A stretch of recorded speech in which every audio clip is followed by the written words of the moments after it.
Stand back!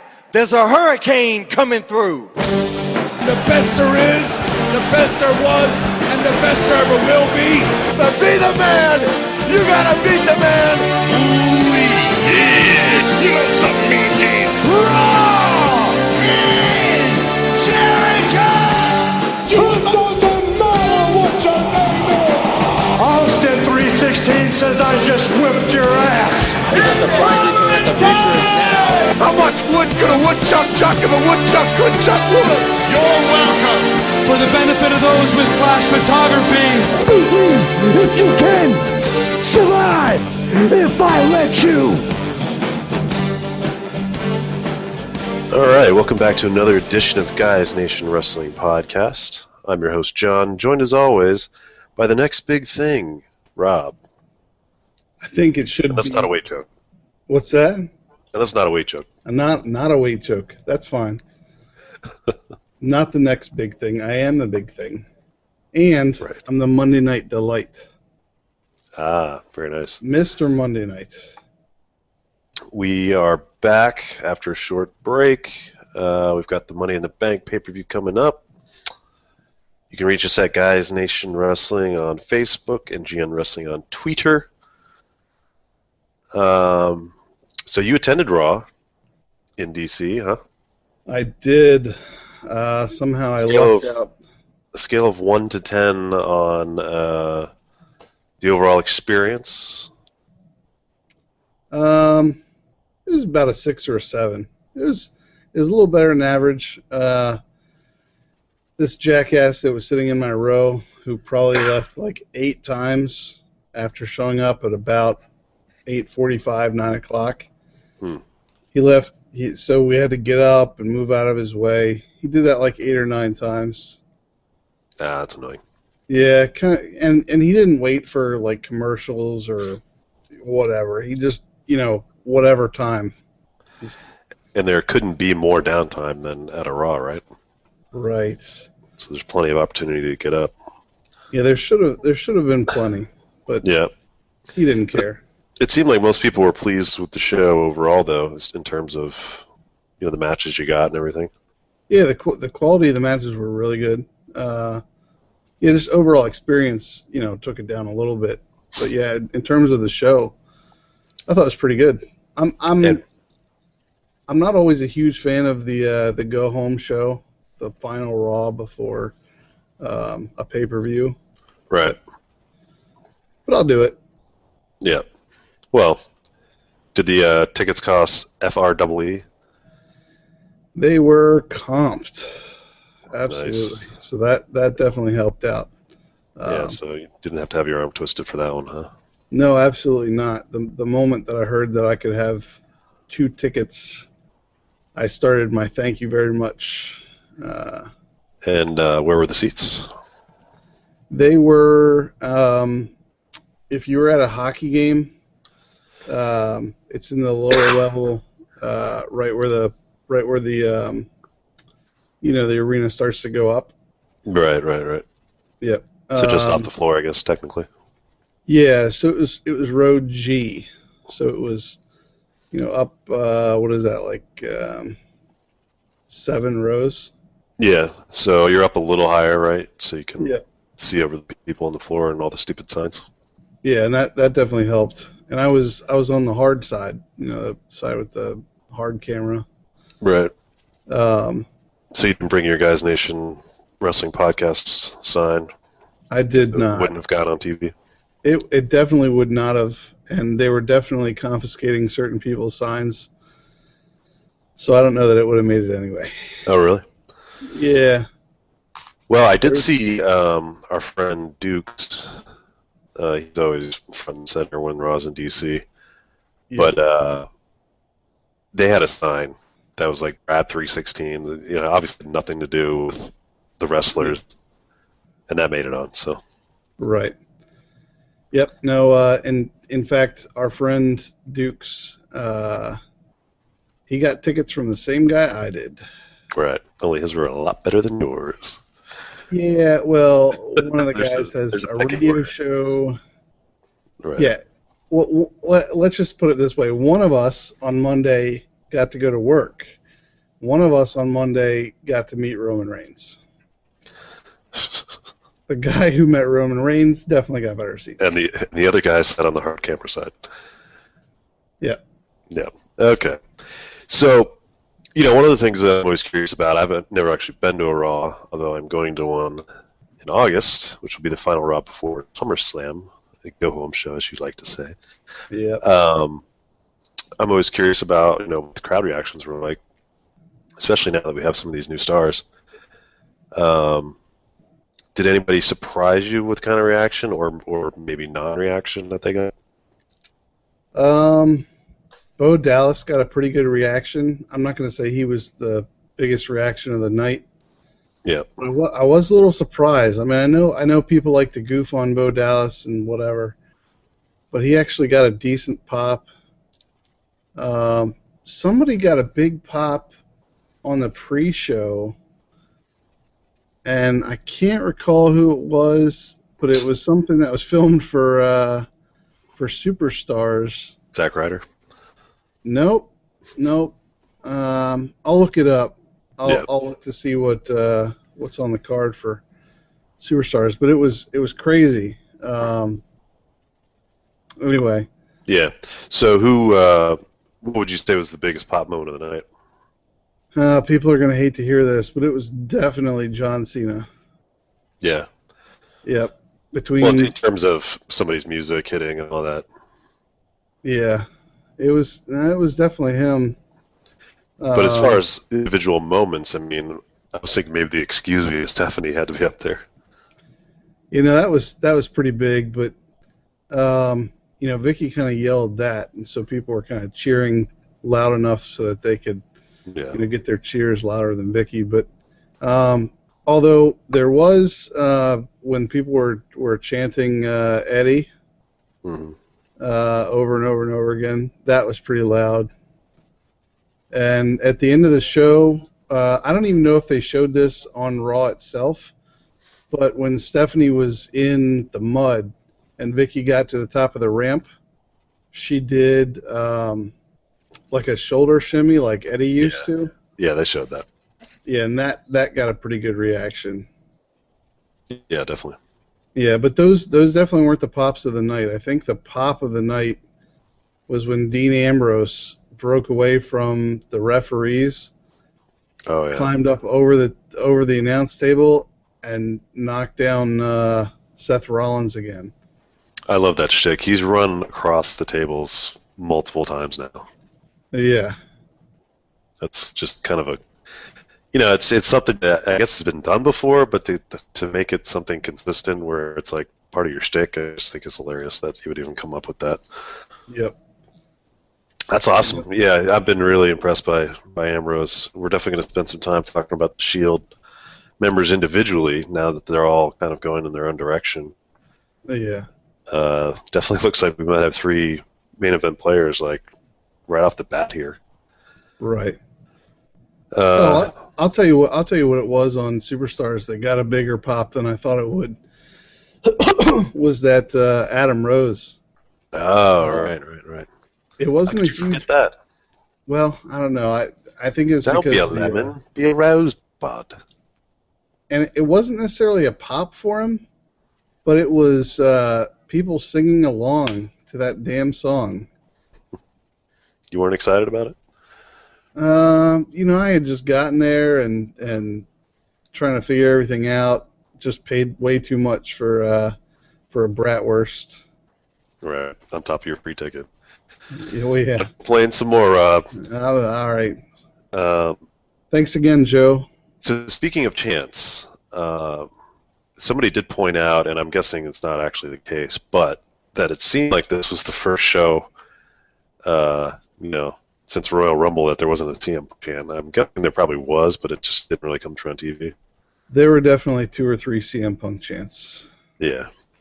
It was annoying. I was like, what the hell are you guys doing? Like, there's no reason at this point in the show anybody should be thinking about CM Punk, and there you are chanting it. Yeah. But there wasn't a big one on TV, so, I mean, it in that sense, it did seem like the first show, really, that didn't have a big one come through, like, while Triple like to do it. Yeah, I mean, I would have to think that at the other shows where it actually comes through on Raw, I would have to think that those chants were probably a lot louder than what we got this week. But if it didn't come through on Raw, so now I also noticed a picture of Bray Wyatt in the mud, which I guess is from the post show. What did you stick around for that?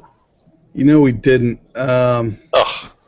I know. One of the few perks of going there live is getting that post show. I know, but one of the bad parts about going live is dealing with 20,000 people walking down to the same metro stop. Right. Having to deal with that and getting pushed up against random people on the street who are standing around who've been there for 4 or 5 hours. Right. So as soon as I looked up at the screen that's above the arena, and I saw the copyright information sit there with Roman Reigns' head. Yeah. I was like, I'm good to go. You good to go?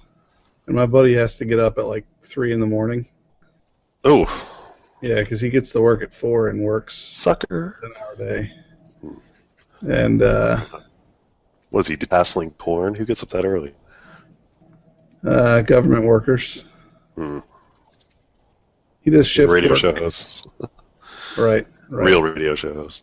Yeah. Right. All right. Well, I guess you missed that. But yeah, somehow you got thrown in the mud. I'm certainly glad that wasn't on real TV, because the last thing we needed is for Bray Wyatt to go down the Ryback route after his encounter with John Cena. Just get crapped on, literally. Yeah. So just from watching Raw, and I'll just make this really quick. Did you feel like do you feel like the distancing that they did Bray Wyatt from the Wyatt family tag team, do you feel like that kind of changes how he feels? Yeah, I think it was important. I think they had to do something like that. I mean, I wasn't a huge fan of the theme music they chose to use for them. Yeah. It's kind of odd. But, yeah, I do think there needed to be a little bit of separation there. Right. But how cool was it? I guess we'll talk about that during the show. I won't bring it up. We'll talk about it. Yeah, we'll definitely get into it. So, yeah, let's just jump into the Shield then, I think, since we already been in that topic. What do we think of them in general as singles competitors? I mean, it seems to me that this is a good thing, right? I mean, it looks like we might be getting some fresh blood in the main event scene, or at least the possibility of it. Yeah, I think, over the past year, there was definitely some hints that Roman Reigns was going to be the guy to get into the main event. So that's certainly not a surprise, but the way that the whole thing feels at this point is really kind of cool. I don't think it's gone the way we expected at all, right? Yeah, not really. I thought they were going to kind of pair some people off, but I guess with the Money in the Bank and having 8 guys in a match and whatever, that they could kind of separate it out that way. So, it leads to a huge question that we'll get to when we talk about the actual matches. Is how soon are one of them actually going to get into the title picture? I mean, I guess you could argue that Roman Reigns is already in the title picture by being in that match. But I mean, as far as really winning it, and would it be too soon if something happened with this pay-per-view? Right. Yeah, I think it would be too soon. Yeah.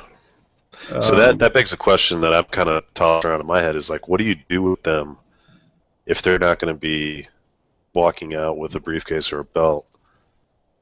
But still keep them right on that main event cusp. It was easy to do when there was when they were a team, because they could fight another faction like Evolution or the Wyatts or whatever. You were a makeshift team.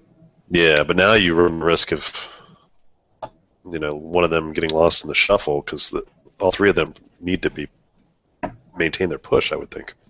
Yeah, and I think they've already given us hints as to what they're going to do. July, August, September. because really you got Ambrose going after Seth Rollins. I mean, they're making that pretty clear. Yeah. And to me, it seems like they're also giving us hints that Roman Reigns is going to be paired up with Randy Orton. Because it was, Randy Orton got into the ring while Seth Rollins was beating down Dean Ambrose with a chair. Randy Orton got into the ring and gave Roman Reigns the RKO. Yeah.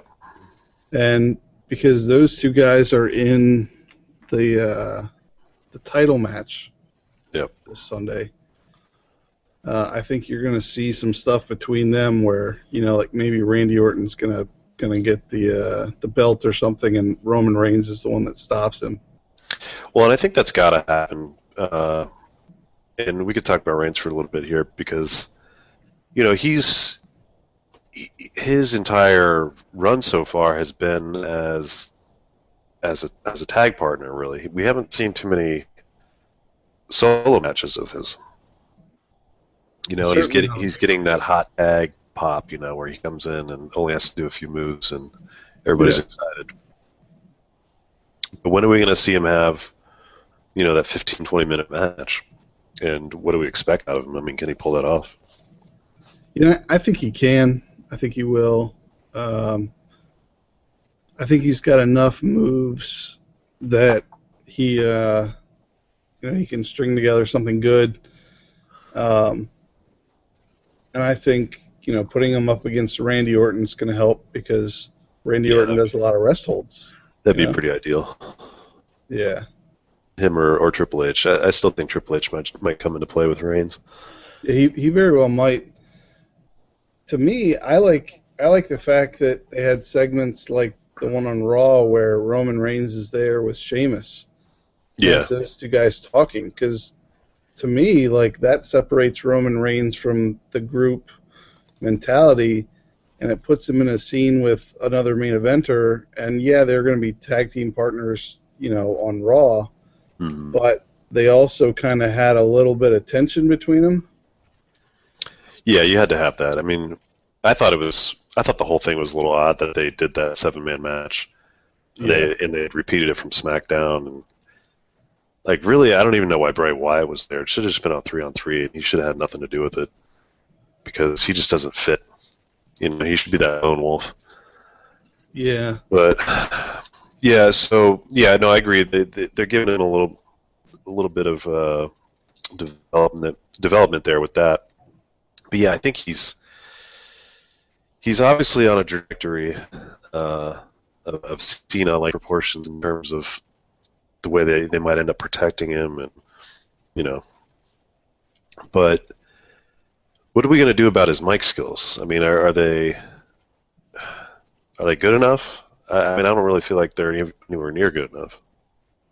I think they'll be sufficient for now, because I think you have this guy who's super intense, and the chicks already dig him because, they think he's attractive. The dudes already, like him because they think he's attractive. Right. But I think, he'll just say a couple of words, and then, he'll let his actions, speak for him. I think what he did with Sheamus on Raw was sufficient. I don't think you're going to have him starting off a show and, cutting a promo for 15 minutes. But if he's going to be a champion someday, he kind of has to do that, right? Yeah, but I think by then he will have had enough, 5-minute segments where, his mic skills will improve enough that won't be a problem anymore. So let's talk about another member of the Shield who I am very excited about, Mr. Dean Ambrose. He's definitely getting some good reactions. He's now coming out in the wife beater and jeans. Nice kind of throwback look, which I guess is also pretty much what he used to wear in the Indies. So I suppose that's what he's comfortable with. What do you think about his theme music? I kind of like it. I think Raw was the first guitar streak or something to start it off, and then it almost sounds like a chainsaw, I guess. Yeah, Raw was the first time that I remember actually like listening to it. Yeah. And I remember looking around the arena, and a couple people were like doing the guitar thing along with it. So I thought that was pretty cool. Yeah, it's got that. Not everybody's theme has that kind of quick hook at the beginning. Like Brock Lesnar has it. Stone Cold obviously has it. Yeah. Where you kind of know, oh, it's that guy. And I like that. I like that the rock part of his song isn't like super fast metal, like what they're doing with Rollins. I think that's kind of overused. Yeah, a little bit. Yeah, a little bit. All right, so he's got the theme. He's got the new look. And it's really cool to me that he's kind of playing this anti-hero, the heel or the face that can do heel moves. Right. And still be cheered like crazy. So yeah, I mean, I think a lot of people are rightfully comparing him to Stone Cold, in the sense that he could break all the rules and still be a face. Yeah, and he just, kind of appearing out of the crowd and is just jumping Seth Rollins. It's a very Austin type maneuver. Yeah, and he's got that like kind of like that out of control outbursts that he does on a guy, Yeah, Austin definitely had that all through 96 and 97. That's definitely a defining factor. He kind of lost it, later in his career, but yeah, I mean, when he first got popular, I mean, that's just out of control. A rattlesnake, you just, dive right in and just dominate. Yeah. So you got a pretty good reaction live? Oh, yeah. Yeah, it was amazing. I didn't really realize what was going on when he first jumped in, but when he was, hammering on Seth Rollins, it was crazy. The fans were understandably just going wild, and then when they were holding him back, it died down a little bit, and then as soon as he just jumped off that table, it was crazy loud. That's awesome. So what do you think of him yourself? I mean, are you excited about him or? Oh yeah, I mean he's got really good mic skills. He's got really good mannerisms, and I think that's something that is kind of underappreciated. Yeah. That's one of the things that keeps me from disliking Randy Orton is the fact that Randy Orton has great mannerisms. Yeah, he does. Yeah, it's I don't just know one if of I'd those. say great, but they're definitely above average. Yeah, well, compared to a lot of guys. Well, most guys are terrible at it. Well, yeah. So yeah, I think he's got a lot of tools to get a pretty big push and be a pretty big superstar for years to come. So you don't think the Stone Cold comparison is completely out of line at this point? No, not at all. No, I think it's a good comparison. Cool. Well, I'm excited to see where he goes. And then the last one, obviously getting the big push from the Authority, Mr. Seth Rollins. Now, what do we think of his look? I think it's actually pretty cool.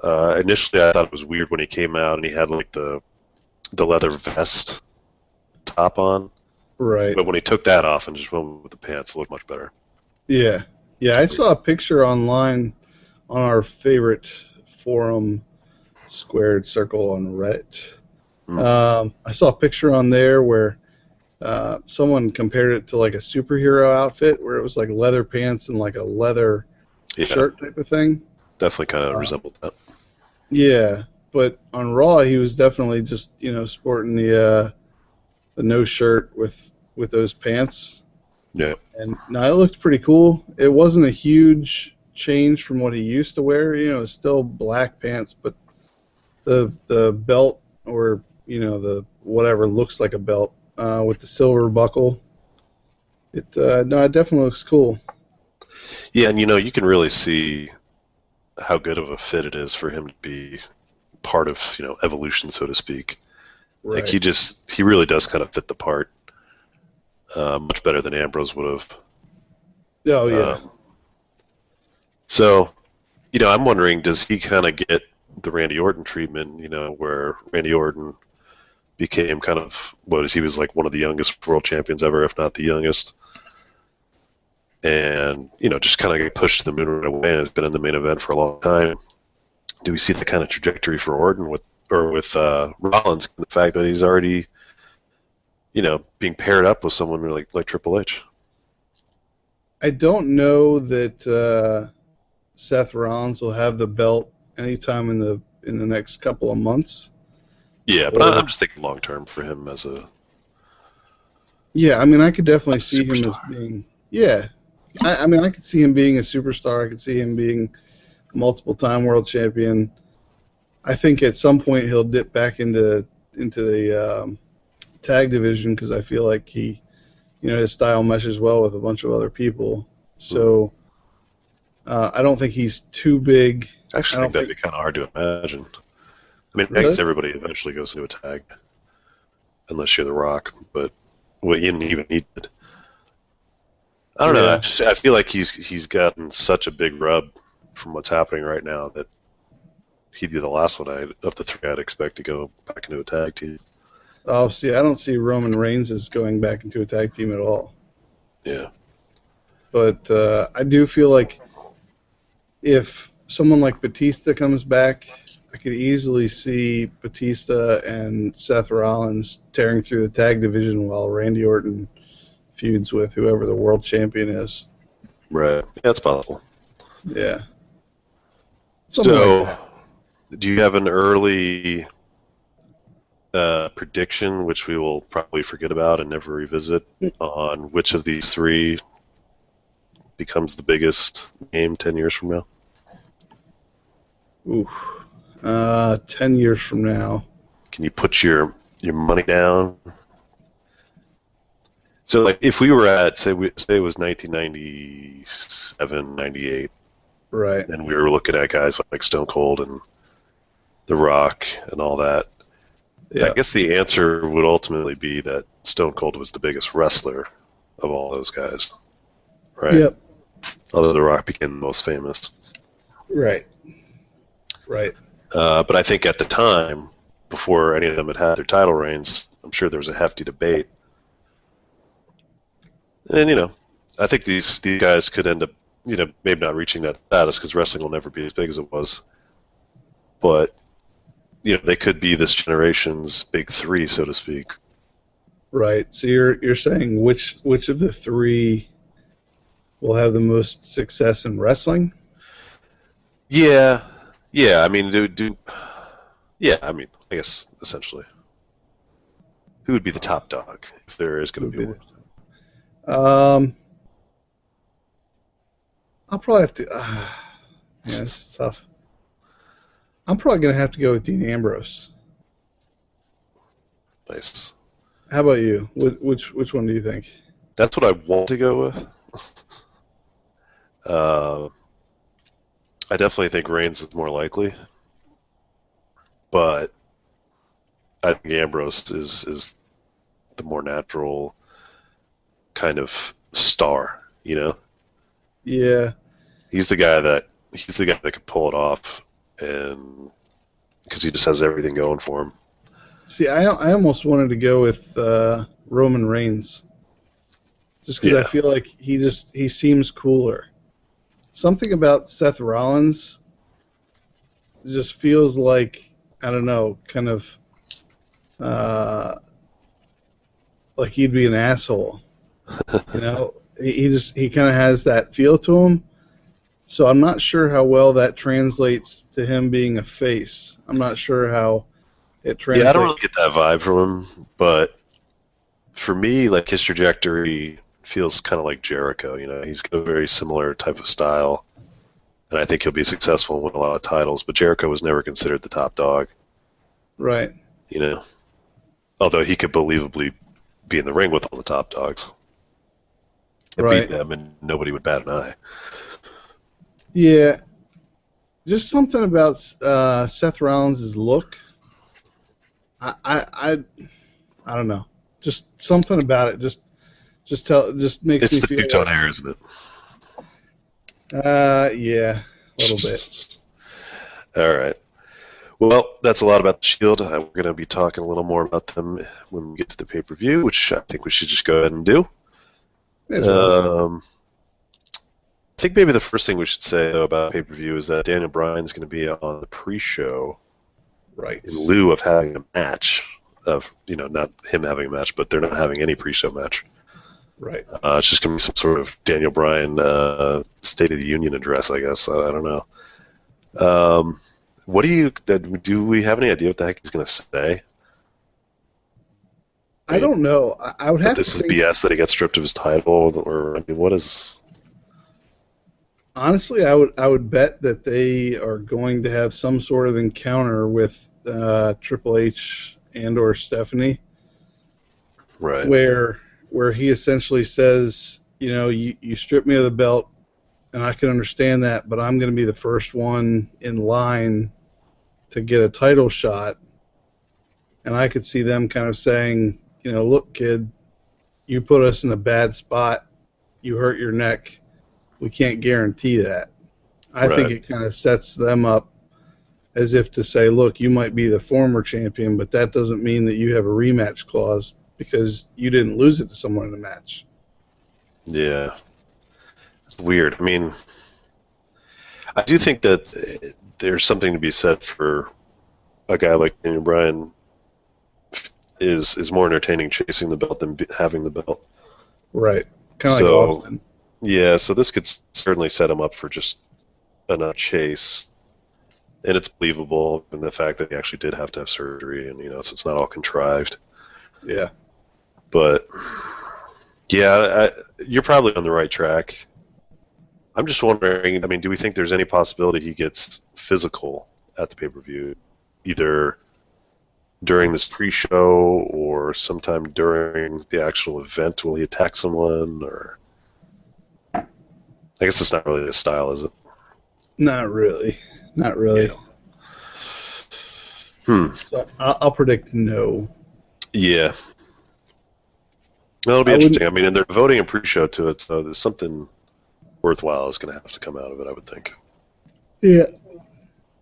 Yeah, I could. I think they wouldn't have announced it if they weren't going to do something significant. Yeah. All right. Well, let's get to the actual matches, since there's probably a lot we can dissect. Yes, sir. Let's start with the briefcase. Okay. I'm guessing that'll be the first of the two ladder matches. Yeah. Well, that's a good question. That's a very good question. Because come on, they can't have the main event with John Cena having a chance to win the title and not have that be the main event. You just convinced me. All you got to do is say Cena, and you're like, oh right, yeah, that's close and shut. Yeah. I was going to say, they would probably have the briefcase one last. That way, you don't think that there's going to be a cash in at the end of the night. Oh no, I think the whole beauty of this setup, for the first time ever, is that you can possibly have a cash in at the end of the night on a guy that just won it. Anyway, all right, so it looks like, and I don't think we're spoiling anything because WWE already announced it, it looks like Wade Barrett got hurt. Ooh. Separated his shoulder. That's no good. Yeah, it's SmackDown. They already put it on their website. So he might be out. Well, I'm guessing he is if he separated his shoulder. Yeah. So, yeah, this one only has now 6 competitors, whereas the other one has 8. I would have to think that they're going to add somebody to it. Yeah. Now, who the heck did they pick to add? I think that they're going to add a guy who might not seem like a traditional choice, who might not seem like he has a chance to win, but I think that you could consider him a credible threat to winning it if you just believe. Yes. Yeah, I think he's the best choice for sure. Doesn't have anything to do right now. He's getting a lot of pops. Yeah. Makes sense. There's Titus O'Neil, but I don't feel like there's much that you can do to make that believable. No. And I think you're going to see Rusev fight Big E, and he just wouldn't really fit the ladder match because this is mostly smaller guys. You're probably going to see some monkey spots. Well, what about Evan Bourne? Oh, wait. Get out of here. What? Oh, well. Why don't you bring up John Morrison while you're at it? Yeah. Yep. The Miz. Oh, good Lord. The Miz, he's a former winner of the briefcase. Well, they just fired half the roster, so we can't pick those guys. Yeah, and that's why I was goofing around about Evan Bourne. But you do have Fandango. Ah, yes. Adam Rose. Damian Sandow. There's some options for sure. What if we get a surprise entrance, and it's nobody we've mentioned thus far, but he would be the perfect guy to have a briefcase. The perfect guy to have a briefcase. The guy that would definitely not lose his cash in. Sin Cara? No, a guy who probably wouldn't even have to show up, but he'd have his advocate carrying his briefcase around. Ooh. Are you saying maybe a guy who might have made history at WrestleMania? Yes, Mr. Brock Lesnar. Yeah. Could you imagine Paul Heyman with the briefcase? Oh, my good Lord. Can you imagine Brock Lesnar with the briefcase? Oh, dude, when his music finally hits for a cash-in, holy crap. Whoever's a champion is going to poop their pants. And with Lesnar, you don't have to In fact, they might just lay there and let him pin. Yeah, may as well. With Lesnar, you almost don't need the champion to be in a bad way. You don't need to... Exactly. I mean, he could start off Raw with the champion coming out and be like, oh, I've had a good week off. I'm feeling great. I'm looking forward to my next challenge. And then all of a sudden, cash in. Yeah. No doubt. Yeah, that's what I was saying. He'd be the one guy that would certainly not lose his cash in. Yeah. I was listening to Talk is Jericho on Podcast One. I was listening to that today, and they had... Are you promoting our competitors here? If we were actually at a spot where we were competing with Chris Jericho, that would be pretty fruit, and I would not... Pretty fruit, yeah. Okay. Jericho's term, fruit. Fruit. Is that you're like not sweet? Familiar? Yeah. No, I'm not. But continue. What did you hear on his podcast? Anyway, he had Edge and Paul Heyman in the same room, and he was interviewing them, and they were all talking about how Brock Lesnar was the perfect one to beat the Undertaker, and how he's got all these qualifications, and so he's just a different type of dude, and him having the briefcase would be insane. That would be another thing to add to his resume. Yeah. One of the few things he hasn't accomplished is winning Money in the Bank. Yeah. So if he takes Bad News Barrett's spot, I don't know that there's any way that anybody else wins the briefcase other than him. Like, I think it would be absurd. I mean, if he enters the match, he's winning. Yeah. So let's just say that he's not the one that shows up. Yeah, I think it's a pretty small chance. Yeah. I don't think it makes a lot of sense. I think it would be freaking amazing for him to have the briefcase, but I don't think it makes sense for the way the build's been. Maybe what their plans are going to be after this pay-per-view. Because I'm guessing he might be in a big match at SummerSlam. Yeah. So, all right. So, yeah, let's assume he's not in it. Yep. So you've got Dean Ambrose, Dolph Ziggler, Jack Swagger, Kofi Kingston, RVD, Seth Rollins. Yep. And that's it. Yep. So you've got, right off the bat, I will say Swagger, Kingston, and Van Dam have no chance. Yeah, I totally agree. Yeah. So that leaves you with Ambrose, Rollins, and Ziggler. Yep. I think it's a pipe dream if anybody is predicting Dolph Ziggler, personally. I know the fans love him, but, he had a shot. See, here's the thing. I think Triple H is talking him up too much. He's almost putting him in the spot where Daniel Bryan was, where he's talking a little too much about the fact that Ziggler's not a top player. You know what I'm saying? Right. And if we're agreeing that it's basically Ambrose, Ziggler, or Rollins at this point, to me, I think that Seth Rollins is not going to get the briefcase because I think that makes it a little too obvious. I think they're totally setting it up that he would be the one because Triple H is going to try and ensure it happens. Uh-huh. And I think Dean Ambrose is going to stop that from happening. Yeah, that definitely makes sense. Yeah, I mean, the whole shtick, the whole foreshadowing at least, is that Ambrose will do anything to prevent Rollins from winning a match. Yep. I actually think there was a chance Barrett was going to win it.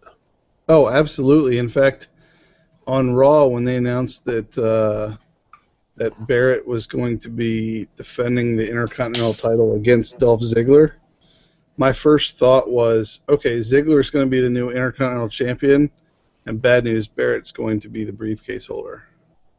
Right. It was close. Yeah. That was a great match. Oh, yeah. I had to get up from my seat twice because of the douchebag further down the row. Yeah. Twice. So my thought process, yeah, I guess I was thinking Barrett was kind of the guy I was going to pick before he got injured. I guess with Ziggler, I just don't see it. I think there's just a lot of wishful thinking that goes on with him constantly. And,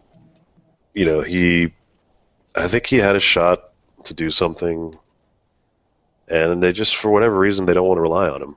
And that's just all there is to it. I think they've invested way more in Ambrose and Rollins. Yeah, but see, I think that they're doing the thing with Ziggler where they build him up, they give him big opportunities, they see how he does with them, and then they tear him back down, and they let him, build back up. Like, remember how long he had the briefcase? Yeah, it was almost 300 days. It was a long time, and then he cashed it in. It was to the point where it was like they kind of were running out of time, and they just had to have him cash in. Yeah. It just goes to show you that they just didn't have any plan. They just don't see much in him, or he rubs the people the wrong way backstage or something. He probably does, but I think that they're hearing the pops that he's getting, and I think that if they didn't want to do anything with him, if they didn't want to cash in on his popularity, then Triple H wouldn't say things like he said on Raw when he was introducing the fact that Ziggler was going to be in the match. I think they would just ignore it. I mean, wasn't he saying something about everyone? I mean, he said something about everyone. He did. He said something like, this guy, former Money in the Bank, blah, blah, blah, former world champion, blah, blah, blah. But for Dolph Ziggler, he specifically said, you guys say that I don't see anything in this guy and that I'm not giving him opportunities, and because of that, I'm going to show you that I can do what's best for business, and I'm giving him the shot, Dolph Ziggler. I just think if I were in their position, it's like, yeah, he is getting all this reaction, and we don't even have to put a belt on him to have him keep getting that reaction. Like, why would they even feel the need to change it? Yeah, well, I don't know that they're going to put the belt back on him. Right. Well, I'm just saying, like, he doesn't need anything. Like, he doesn't actually have to win this match to continue on the same trajectory. Right. But anyway, but let's debate Rollins and Ambrose. That's the bigger concern here. I think that most people are more interested in. So, obviously, what did you think about the way they got Ambrose into the match? I mean, I guess he, after he attacked Rollins, he got on the mic and said he's gonna ruin the pay-per-view or something like that. Right. Threw the mic down and then picked it back up because he had something else he wanted to say. Right. I thought that was funny. He broke the mic. He broke the casing around it. Right. And then a little later we see Rollins backstage with Triple H demanding that Ambrose be put in the match. Because I guess, he feels that Ambrose is going to come screwed up anyway, so he might as well be there so we can keep an eye on him. Right. Did that make a lot of sense to you? I mean, did you like that's how they did it? Oh, I thought it was perfect because, I didn't want to see Triple H, tell Ambrose, nope, you're not going to be in the match. I didn't want him to have to beg. I didn't want him to have to beat anybody down again on SmackDown. And Triple H finally say, look, if you want to do this, fine, because I don't want you messing up my match. Right. I like the fact that Seth Rollins stepped up and said, look, I don't want this guy messing up my chances. So let's make it happen. He needs to be in this match. I liked it. So how does this play out? I mean, when the match starts, or certainly when Ambrose's music comes on, he's just going to go after Rollins even before the bell rings, probably, right? Yeah, probably. But at some point, they'll get a cheap shot on Dean Ambrose, or they'll find a way to tie him up in the ropes, or they'll send him out into the crowd or something. Then, we'll get a bit of time where, he's not involved. Yeah. Okay, so of the two of them, let's just say that one of the two of them is going to win. Right. Which one makes more sense to you? Probably Dean Ambrose, to be quite honest. Because if you give it to Seth Rollins, then what keeps Dean Ambrose from just attacking him every time he tries to cash it in, or every time he comes out? Wouldn't that be an interesting scenario? A guy that's trying to cash in can't freaking cash in because some dude keeps beating him up. Yeah. And, that's probably a more interesting storyline than a guy who has the briefcase, but he would rather beat down his former friend than cash it in. Yeah, I'm just thinking that's what I was thinking when you said Ambrose, is that it's a little out of line with his motivations. Yeah. He would have to suddenly overnight go from wanting to kill Rollins to being the WWE champion. Yeah, well, he could keep the briefcase kind of in his back pocket and say, look, I can cash this in whatever I want, but right now what I want is to get another match. And maybe that's how it happens. Maybe Ambrose gets the briefcase and he doesn't really care about cashing it in anytime soon, but he just says he wants a match with Seth Rollins, and so maybe they set up a match for SummerSlam where if Dean Ambrose wants to get a shot at Seth Rollins, that they put the briefcase on the line. Yeah. Yeah, I could definitely see a briefcase on the line match between those two. All right, so, I lean more towards Rollins being more likely if it was just the two of them. Yeah. I think it makes a lot of sense, and I think it would be interesting, especially if Orton doesn't win the title, what kind of chemistry that could occur, within that little faction there. If Rollins rock around with a briefcase and Orton doesn't have anything, I don't know. Maybe you see like Orton start to turn back to being a face or something. Right. Because he's got, But anyway, that's neither here nor there. So the match itself, who's the favorite? Who's your pick? However you want to call it. Call it a favorite, call it your pick, if they're different. I guess I'll go with Seth Rollins being the favorite. All right. So is that your pick? My pick is going to be Dean Ambrose. Ah, nice. Yeah. I hope you were right. Yeah, you've got that Dean Ambroner. Oh, yes, sir. Yeah. Yep. Did I just coin a phrase? The Ambroner. You might have. Although it does sound a little like Brony, which we all know is decidedly not a good. That's a man that likes My Little Pony, for anyone that doesn't know. Yeah, I was about to ask you if we should actually tell our listeners what that is. So my thought is that Rollins is going to win. I'm going to pick him. So Okay. That's my pick, and I'm rooting for your pick. Okay. Now, do we have a dark horse? Yeah, I'll say Ziggler. Yeah. Yeah, I mean that's pretty much got to be the dark horse pick, unless it's somebody that's unannounced.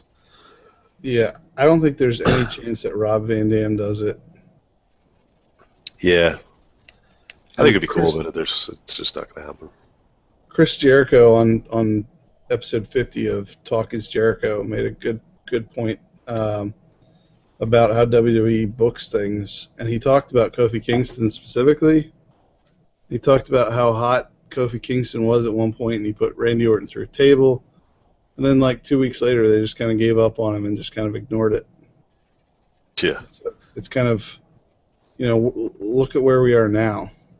Right. Kofi Kingston is, crazy in these matches, crazy in the Royal Rumble, and they don't do anything with him. They really should have put Cesaro in this.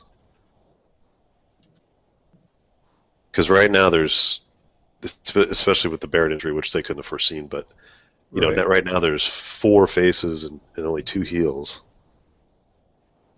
And on the flip side of the big one, you got 5 heels and 3 faces. So it's really imbalanced. I think Cesaro would have fit this match really well. Yeah, you can see running around with the briefcase. Yeah, I don't know if you want Cesaro with the briefcase. No, but it would have made it more intriguing to where we're not sitting here saying, "Oh, there's only like 2 guys that could possibly win." Yeah, no, that's true. It would have been a much more interesting debate because we'd have to consider that he's a strong possibility to win. I think if you put Bray Wyatt or Cesaro, or Roman Reigns for that matter, in the briefcase match, it makes it a lot more interesting. Yeah, exactly. Yeah, I mean, you basically took 3 of your blue chippers, your new guys, which they always say the Money in the Bank briefcase is a chance to get a new guy into the scene. Yeah. You put 3 of them into the world title match that already has a guy like John Cena and Randy Orton, so kind of take them out of the mix. Yeah, in fact, I probably would have traded Bad News Barrett for Cesaro. Because I think Bad News Barrett was... he's more believable as a guy who could walk out of that match with the belt. Yeah. So let's talk about that belt match. We spent a lot of time on the briefcase. You don't want to go with the Divas match first? No. In fact, I don't think we're going to have any time for that because we're already pretty far along. Ain't nobody got time for that? Yeah, nobody got time for that. That's enough Divas talk for this show. So Alberto Del Rio, Bray Wyatt, Cesaro, John Cena, Kane, suddenly, Randy Orton, Roman Reigns, and Sheamus. Oh, excuse me. So like I said, we got 3 faces and 5 heels in this one. Yeah, this one to me, it's not as hard to predict. Excuse me. It's not as hard to predict. I just don't like the way that I'm going to have to predict it. Oh, yeah? Yeah, to me it comes down to... I think we're probably both feeling the same way about it. I think it comes down to John Cena or Randy Orton. Yeah. So it's essentially the match that we saw to unify the belts at, what was it, TLC? With 6 other guys thrown in? Which with 6 other guys that, we kind of like and would prefer to see in another match. Yeah, so let's do this. What order would you prefer? What's your preferential order? Ooh, I would prefer Bray Wyatt to win. Yeah, I think that could be really cool. I would prefer him, then maybe Cesaro. See, I'm going to go Bray Wyatt or Roman Reigns as my top 2. I actually don't want Reigns to win. Okay. I would actually I'd rather have Sheamus. Ooh. Because I don't think Reigns is anywhere close to ready for it. See, I'm not sure if he's ready for it or not, but every time Sheamus has the belt, I get bored with it. It's been a long time since he had the big boy belt. Yeah. Yeah, I don't know. I think I think Sheamus is wasted a little bit right now, especially if they could figure out a way to make him heel. I think that'd be interesting. Wasn't Sheamus? It's not going to happen. Is he still the United States champion? Yeah. Yeah. So he's obviously not going to have a chance. I'm just saying that's how much I don't want Roman Reigns. Is that I would prefer Sheamus. Okay. It's not that I don't like Roman Reigns. I just don't think he's anywhere near ready. I want to see more out of him before they do that. Because you know what's going to happen, right? 4 years from now, we'll be into the 8th title reign of Roman Reigns. Yeah. And, there'll be "Let's go Roman sucks" chants going on. Maybe. We're inevitably heading towards a Roman Reigns world, I think. Okay. And I just don't know if I want it to start right now. I don't think it needs to. Here's the question. Alberto Del Rio or Roman Reigns? I wouldn't be opposed to Del Rio. Oh, my God. I don't like him, but I'm just telling you, I think Roman Reigns is not ready. And I think his time will come, but it shouldn't be right now. Kane or Roman Reigns? Especially because then what do you do? I mean, what do you... Is he going to main event SummerSlam? No, maybe. Yeah, I don't want to see Roman Reigns versus Brock Lesnar. This is one of those. I think this is one of those situations where he's going to get real close. He'll be on the ladder, and everybody thinks it'll happen because we'll be at 10:50 or whatever, 5 minutes before it's supposed to go off the air.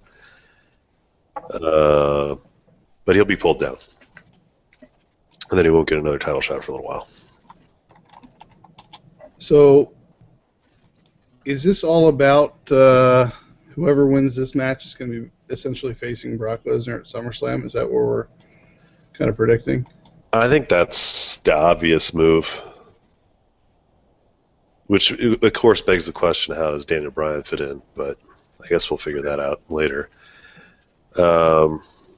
But yeah, I mean, we might as well not beat around the bush. I mean, I definitely think John Cena's going to win. Yeah.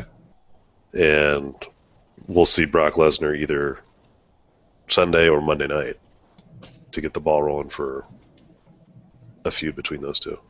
Yeah, I wouldn't be surprised at all. If they don't bring back Lesnar soon, I feel like it's probably losing a little too much steam from WrestleMania. You know what's weird though is they're cramming in the Battlefield pay-per-view before SummerSlam. It's only 3 weeks after Money in the Bank. So I'm not sure how they're going to play that out. That's not terrible. I wonder if that would be a way to get Daniel Bryan's rematch out of the way. Possibly.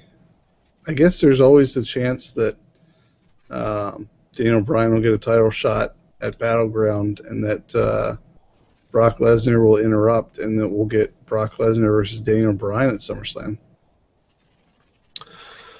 Yeah, I think that'd be a good sell. I mean, but again, you're sitting there. Okay, well, what does John Cena do? What, for SummerSlam? Yeah. I was about to say Randy Orton, but I just got the shivers. That's how much I dislike that idea. Right. God, I don't want to see another John Cena versus Bray Wyatt match. So let's make the pick. My pick is Cena. My dark horse is Bray Wyatt.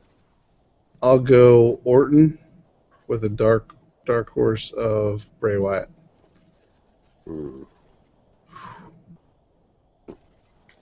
With a dark horse of Cesaro. Let me go with that. All right. Not Bray Wyatt. Dark. So give me some color on Orton. How do you see that going down? Just because he's part of the Authority, and Think he'll get some assistance from Kane or something? Maybe Kane, but maybe Seth Rollins. Because, you have the whole question of, Seth Rollins and how are they going to get along? And I think Seth Rollins giving him a big assist to get this done, I think it does it. So in your world, we'd have Randy Orton as champion and Dean Ambrose walking around with the briefcase. Yep, which I think sets up a really cool dynamic. I could definitely be into that, that's for sure. And I think you're either going to get Randy Orton against Dolph Ziggler at SummerSlam or Randy Orton against Sheamus. So you would actually see Randy Orton against Ziggler, like title match? Oh, you know what? Probably Roman Reigns. Because didn't I predict that earlier in the show that Roman Reigns is getting paired up with Randy Orton? Yeah. Yep. Yeah. So and I think you're probably on the money with them being paired up, but that could easily just be the fallout at this match. Maybe Orton stops Reigns on the ladder or something like that, and Cena mops up and gets the belts, but Orton and Reigns thereafter have problems with each other. Perhaps. All right. So we made our picks. You got Orton and Ambrose. I got Cena and Rollins. I'm going with the obvious ones, I guess, but I just don't see it playing out. I don't see any shot coming out of this one, but I'd love to be wrong.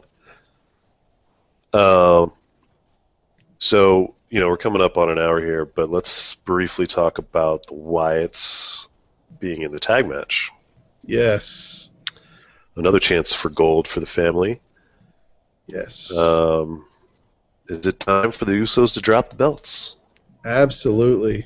Yep. I think the Wyatt family looked good with the championship belts being held up. Yeah.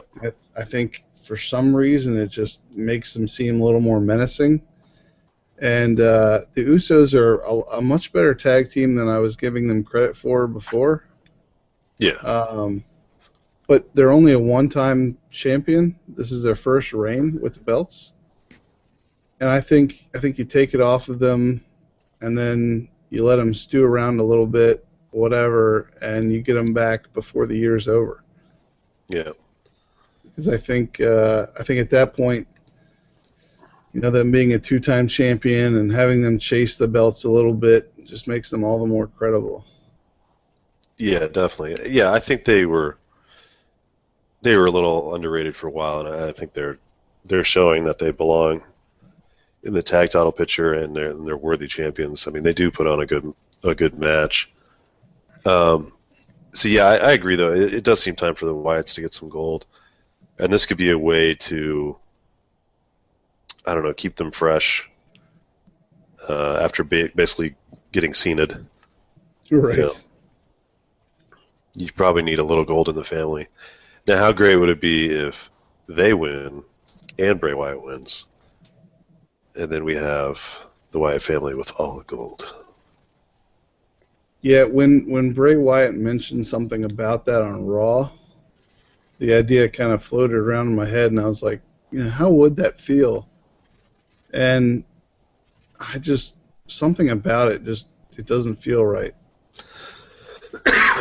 Yeah, I'm thinking actually this would be a good way, since Wyatt's got to do some sort of rehab after what happened. But then, if his boys win the tag titles, maybe he can just sit in his rocking chair and watch them for a little while, until he decides who he wants to mess with next. Yeah. And then it kind of conveniently keeps him in the spotlight. He'll be on TV, but he doesn't have to keep spewing his rhetoric that turned out to not be true when John Cena beat him 2 out of 3, Yeah. No, I think he needs a good feud against somebody like Sheamus or Alberto Del Rio. Turn Alberto Del Rio face for a couple months and have him just get dominated by the Wyatt family, and I think he needs something like that. He got the big win at Royal Rumble against Daniel Bryan. He did well against Cena. Now it's time to have him against the upper tier guys that can have losses. You know? Yeah. Maybe Ziggler. Yeah. Although at this point, a win over Ziggler doesn't mean much. True.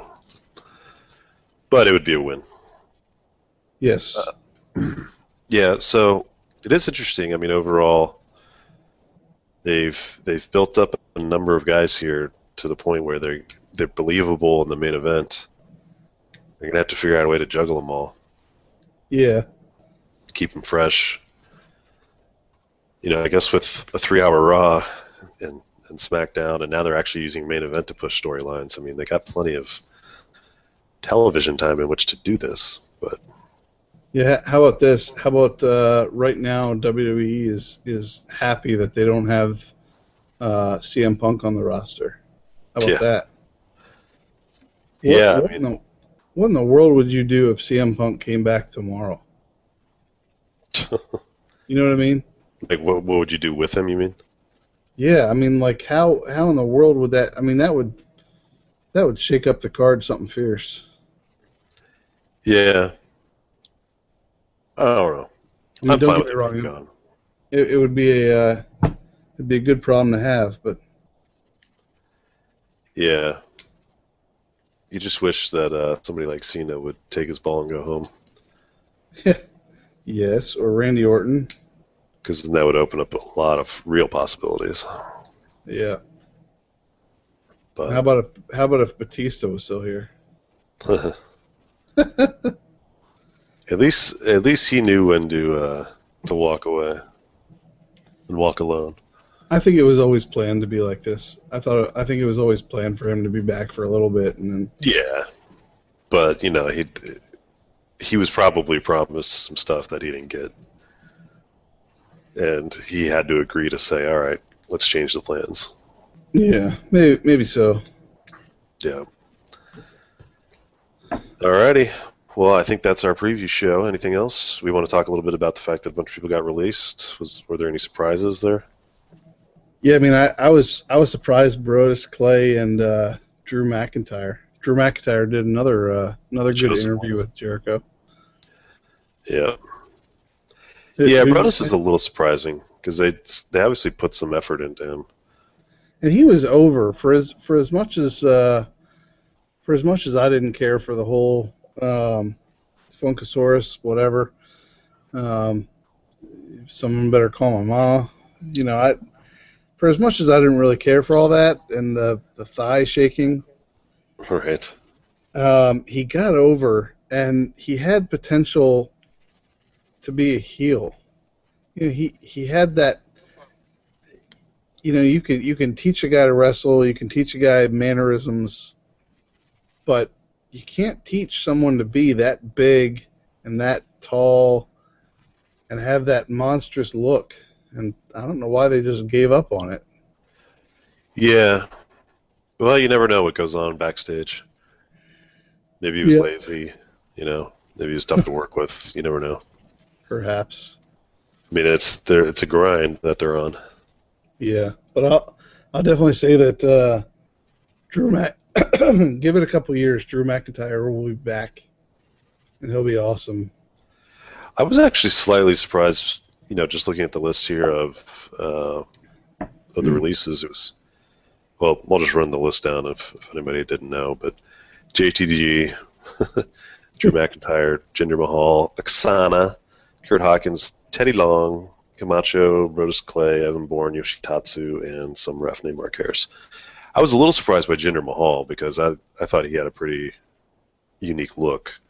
Yeah, and I got to tell you, when I saw him live, when was that? A few months back. Yeah. That dude is ripped. And I know that, you know, all the wrestlers are strong and whatever, but he is ripped. He and Drew McIntyre both just ripped. Yeah. I mean, to the point where, like, Did you get the steamies over there, Rob? No, but I was like, you know, I got the man steamies. You know what I mean? Like, holy shit, look at that dude. Well, I definitely got the steamies for Oksana. But no, I definitely didn't. Not too surprising. I mean, she wasn't all that good. No, she got a little better, but I mean, she's the one that hurt Naomi, right? She's the one that dropped the knee down into Naomi's face and broke her orbital bone. Was she? I think she was, yeah. Yeah. Yeah. Plus, she had that creepy crawling across the ring. It's a cat. She's being a cat. I get it. I know it's supposed to be sexy. I just didn't find it sexy at all. You're weird. Did you think it was hot? Yeah. I want to hear people. I'm going to post this on Facebook. I want to hear people tell me whether or not that was hot. Okay. Yeah, I'm sure. I want to hear our listener Grady. I'm gonna call out Grady. I love when wrestling fans are like, judging whether these supermodels are hot enough. Some of them are hotter than others. Kurt Hawkins, honestly, I thought was already gone. I know that's the joke about JTG, but Kurt Hawkins was a guy that I actually kind of liked. I thought he had already been gone for a while. Yeah. But I thought he had a lot of potential. I don't know what's going on with that. I would guess he'll resurface in TNA. Yeah, either that or Ring of Honor. Just like the other dude, who's now, Ethan Carter. What's that? Eric Bateman, who's now Ethan. Yes. He's really good. And Teddy Long, but I guess he comes and goes right over the past 30 years. Yeah, and he's getting up there. I wonder how old he is. He probably got a golden parachute. Probably. Now listen here, player. We're going to release you. Playa is... Wow. He's definitely in the 60s, right? Yeah, he's a year older than my old man. Mm-hmm. 66 years old and counting. Nice. Black don't crack, baby. Yeah, I think his time. It was his time to go. Same with Vicky Guerrero. She's gone. We all know that, right? Yeah. Raw She's already tweeted about it. Yeah. Tweet. Yep. Alrighty. Yeah, those are the only surprises. Oh, one last thing. Is this? Are we ready to go? Because I got one last thing. Okay, so I'm going to be posting some things on Facebook that we're going to talk about next time, or maybe in a special episode coming up. So at some point in the next 2 weeks, we're going to be talking about some of this. Just want to throw this out there.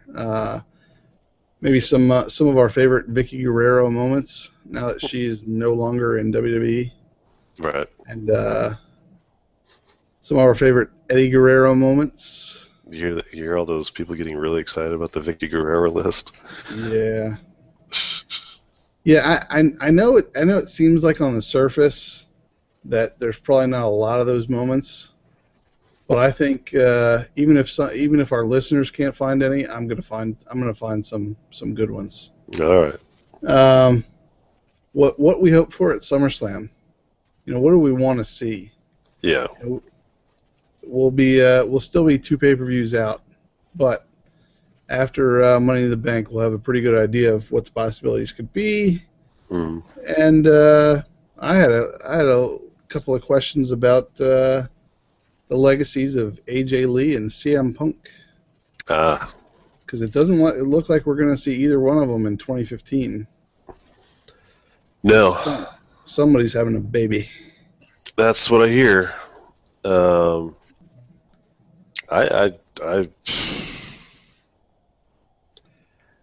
I would, at this point, be surprised if you ever see AJ wrestle again. I think she'll be back at some point, but I don't think it'll be until I'm old enough to run for president. Because you know how it is with divas. I mean, they can't exactly go into their 40s. Yeah. She'll be hit 30 within the next year or two. Right. So we're going to be talking about some of those potentially in the future. And 2 quick questions for you, John. TNA Wrestling. I know you don't watch it. I know it's not on your list of things to check out on a weekly basis, but a couple things. Bobby Lashley is their new world champion. First of all, all right, so you heard it. Does it make you any more interested in their show? No. Okay, I didn't think so, but I wanted to check. Their champion seems to move a lot. Am I crazy? It seems like every other month there's a new champion. Yeah, I would say that's a fair assessment. Probably every 3-4 months. I think this time it was only 70 days. I think I saw that. Yeah. But and they don't necessarily wait for pay-per-views to do it, right? No, they absolutely don't. All right, go and ahead. that was my other question. Is they don't run 12 pay-per-views a year. I can't remember whether it's 4 or 6. I think it's 4. Run. That I heard. But every so often they have like a super Thursday night where they take one of their old pay-per-view names and they essentially just assign it to a regular free televised show. So coming up, I think it's a month from today. So I think it's a month from today. They're doing a special pay-per-view style show. Okay. On a Thursday night, and they're going back to the 6-sided ring. Well, yeah. I mean, I thought there was some vote on doing that permanently. Yeah, I know they're at least going to have it in New York when they do that Destination X show. But my question to you, Put it this way, buddy. Unless Dean Ambrose is showing up in that Impact Zone sometime soon, your boy ain't tuning in. Okay. You just alienated some of our listeners, but that's okay because they're now Team Rob. Yeah, well, hey, look, I'm the only one watching Portland wrestling, so we all have our things. Fine. That's fine. And I attended a Destination X pay-per-view. I attended it. Yeah. So. I just, I got a big boy job. It's bad enough that I spend as much time as I do on WWE at my age. Yeah. And do a podcast. I just don't have room for TNA. Sorry. I gotcha. And most weeks I don't tune in TNA either. And I've done it. I mean, I have tuned in. Don't get me wrong. In the last month, I've put it on at least twice. There you go. But it doesn't stay on very long. Right. And unless Velvet Sky's on the screen, then I'll keep it on. Oh, you got to. Baby that girl's girl is hot. Dime. Yeah. I would take her over any current diva, for sure. Really? Yes. Wow. Oh yeah, she's the one seed. What current diva would you rank above her? No one for me that I can think of. But I'm just surprised that you allowed someone on TNA's roster to be the top of your roster. Well, yeah. I mean, they've never had a shortage of fine ladies from what I've noticed. Knockouts, I should say. Right. No, I just can't get into the promo styles and the storylines. That's I gotta check in every now and again, see how you're rolling with TNA, John. Yeah. Like I said, I tune in here and there. I try, but there's only so much time in the week.